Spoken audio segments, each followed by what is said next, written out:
Welcome to Checkbox Games. I'm Ben. And I'm Erin. We know that not all games are for everyone, so we're here to let you know whether a game checks the right boxes or whether it simply misses the mark.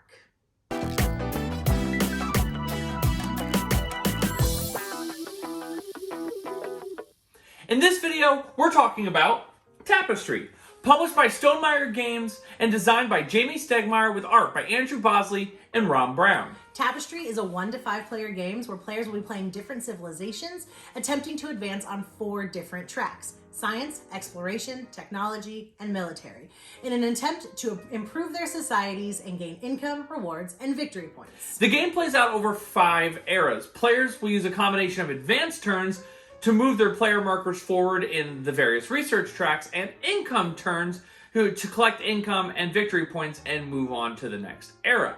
Once all players have completed their 5th income turn, the final era is complete and the player with the most victory points wins. For a more thorough guide on how the game works, we recommend you check out the Watch It Played tutorial that we linked in the description below.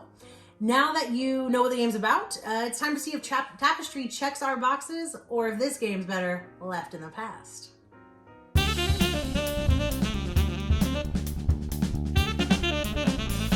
So now we're going to look at our check boxes and see how Tapestry measures up to what we like.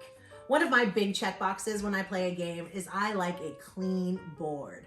I love beautiful artwork, but if a game is just a little too messy for me, it's too hard for me to understand what's going on the board. It gets jumbly, and a jumbled board makes for a jumbled brain, makes for a jumbled player.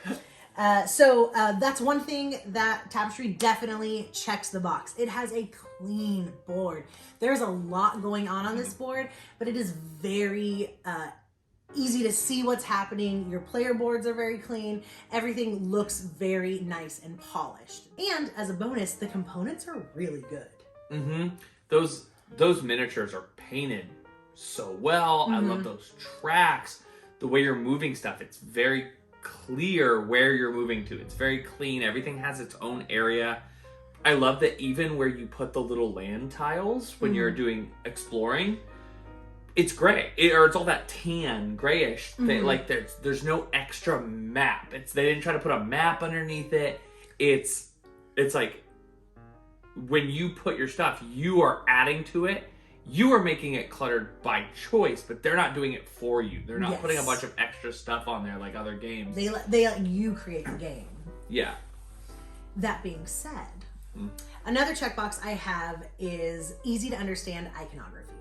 If a game is going to use symbols and use shorthand, I like to know what that's going to mean. I want it to be clear and I want it to be simple so I don't have to know 400 different things. That is a check that this game does not have for me. It does not check that box. The iconography is a little all over the place. It's a little busy. Yeah. It's funny. The board's clean at the expense of way too much iconography. There's a companion book. It's like a double-sided sheet. Yeah. Yeah, but that's a book to me, I guess. there's a sheet where you have to basically reference it every single time you want to know what something means, what something is. I'm sure with multiple plays that becomes easier and more clear, but on that first playthrough, the iconography just did not check that box. Yeah, I felt like there were times where I see where you're coming from. I felt like I was looking at that reference guide for what the different icons and spaces on the tracks meant more than I was looking at the board. Even during the income turn, as you're taking these little places off and putting them on your little grid, which is your city, we had to keep going back to go, oh, what? And you learn it over time, but still, I'm spending way too much time looking at them when they could have written maybe a few words on it or something like that. And there were a few times where I assumed I knew what the iconography meant, and then when I looked it up, I was wrong. So that also, I was like, it's very easy to play the game wrong if you misinterpret an icon that you think, oh, I've seen this before, and then you realize, oh, I've gone 3 turns playing it incorrectly. Which is interesting that you say that, because that brings me to one of my first checkboxes, which is the rule book. And I am so torn whether I want to give this one a check, whether it checks my box. that rule book is so tight and so concise. I felt like for a Civilization game, for a game like this that has you balancing so many things and so many mechanics at play and all these little miniatures and buildings and stuff, I thought we were going to get 20, 30 pages. Like, I was waiting for a huge book. And I think it was like 10 pages. Like, it was not hard to get through at all. It was a fast read. Yeah, but the thing that really came at that, like, the expense of that was we're looking at these guidebooks and we're constantly, I had to go back to the rules like 5 to 10 times while playing to see if a question got answered, because there was a lot of stuff that I felt should have been in the, like, I would have been fine if the rule book was 5 pages longer and gave me the answers to the things I was struggling with. Yes. I think I would have, we've read longer rule books and been fine. And I feel like it could have gone with this kind of game. I feel like they could have gone a little bit longer. So it's just hard to give it a check when I'm just like, I'm balancing so many other reference things that could just as easily have been in the rule book. Speaking of the rule book did one thing that I did not like. I will not be disclosing what these actual numbers are, mostly because I don't remember them. But I remember the rule book distinctly said, a good game, you will score this many points. It was 300. 300 points. I can tell you with certainty, we did not come close, either of us, to 300 points. Maybe not even combined. I don't even think we individually broke 100. Yes. Or just got just over it. So, and it was our first playthrough. Obviously, we're not like, super duper mega gamers. And so, maybe we were just bad at it. Maybe we played it wrong. But it just felt like the rulebook was taunting us. It was like, 300 points, that's like a good game. And I was like, I did not come close to that. Yeah. So that was one thing that I was like, thanks, rude. Yeah, and we, we've revisited and things got clearer as you revisit the game. But on that first play, for them to say, like, 300 is a good score and you don't even touch it, you start to wonder what you did wrong. Yes. I also wanted to talk about scaling. We are mainly 2-player board gamers. A lot of the games we play with just the 2 of us at home. And so having a 2-player game, competitive or cooperative, we really want that experience to be designed with 2 players in mind. We've played a lot of games where they explain the setup or they explain the rules and then they go, oh, if you're going to play 2 players, change everything. Go back and wipe off everything you've done.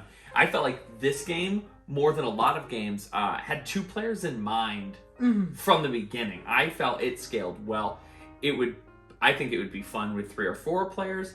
I feel like I got the full experience at 2 players. Yes. I didn't feel like I was getting a lesser experience. There was nothing in the rule book that we had to change for playing with 2 players. It was just one of those games that was like, no, 2 players. Yeah, you're going to enjoy this game. You're going to get what this game is meant to be. And I really appreciate that. For sure. Yeah, considering the fact that, for 14 months, we lived in our house with just the 2 of us playing games. Yeah. And so many games fell by the wayside. And so many times we got so excited for a game that was, 2 to 5 players. And we were like, oh, okay, this is really a 4-player game. Yeah. They're pretending 2 and 3 players can play. And Tapestry definitely. And I think a lot of it has to do with the fact that they had solo play in mind. Yeah. And so, if you can play it solo, of course you can play it with 2 people, which was really nice. We'll go ahead and change tab. Change gears. There it is. Change gears a little bit. And we're going to talk about one of my next checkboxes. This is a big checkbox for me, and this is more about gameplay. I love a game where I can just kind of do my own thing. I don't love a game where I'm super reliant on other players, unless it's a cooperative game. But I don't like a game where I'm constantly in another player's business.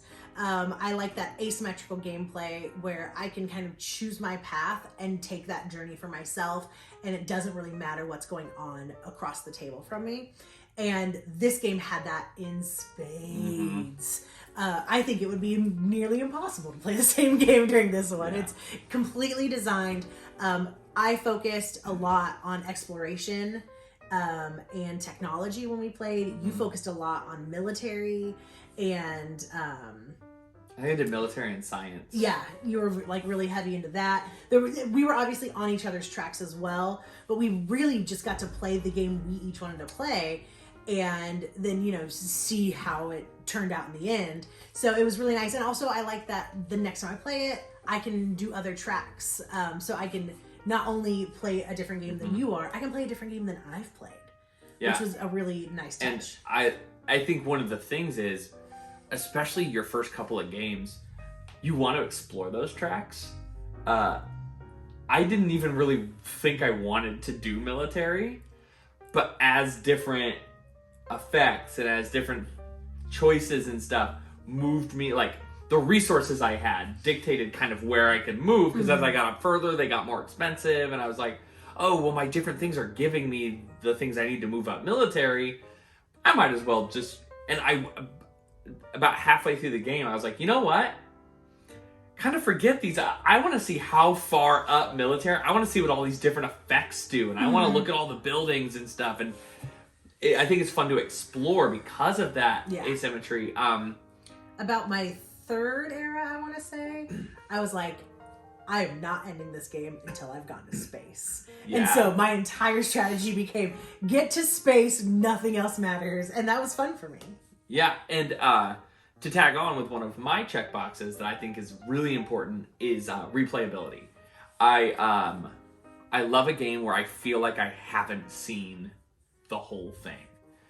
That's my problem with a lot of party games, or like what I would call like a super light game, where there's one way to play it. And when you've played it, you've made your way through most of the cards. You're going to see those cards and you now know what they do. There's no surprise. But in this one, you randomly get assigned a kind of like a civilization that you're going to play as, and they each have different powers that are all different effects. Some have little mini games on them. And there were, I think, 20 we never saw. Yeah. And I can't wait to go back and look at those and be like, what were the ones we didn't get to see, and how is that going to change which tracks I play on, and do I explore more, and things like that. I feel like there's so much replayability in that. Yeah. And I think that what you said, that asymmetry is a big part of that. Playing, you're like, okay, maybe I'm going to go all the way on exploration, and I think that's real big.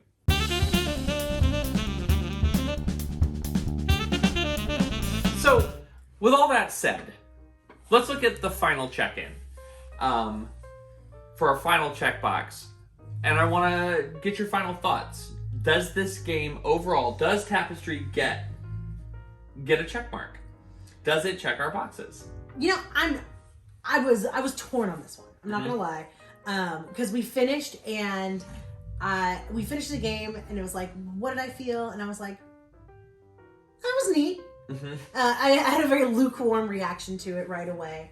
But the one thing this game did do is it made me want to play it again, because I want to do better at it. I want to explore more, and because of that, it gets a check from me. Yeah. This is something that I want to get back to the table. It's something that's interesting. I was very excited about it. I haven't played a lot of Civilization games, but I love history, and being able to like forge my own history was a very fun experience for me. It didn't have a lot of like the narrative I normally like, and I think it was fine because I got to kind of fill in those steps on my own. Yeah. This is a game that I was very like, I was really excited to see your take on it, because I know you're the history buff in the family, and so I was like, oh, what is she gonna think of it? But for me, I love having my thing over here, and I'm also doing stuff, but I'm not really negatively affecting you in any way. And I love this idea that because of that, I get to play a different game, and I don't have to worry about what I did last time. And so, yeah, this is one that I think, for me, gets a check and will definitely stay on our shelf for a while. Yes, because there's still a lot of game here. And this is a game I would be excited to teach somebody too. I agree. Which is a big thing, I think, for us. And I think the big question is, for those of you watching, does it check your boxes? I think there's a few things to consider, because I would say I don't know if this game is for every gamer, is for everyone. Like we said at the top, I don't know if it's gonna check everyone's boxes. But I'd say if you enjoy Civilization games, if you like building up different economies and markets and exploration, managing all those multiple tracks. Yeah. And if you like really rad components, Mm-hmm. then I think this is going to check your boxes. Yeah. So this has been Tapestry by Stonemaier Games, and it checks our boxes.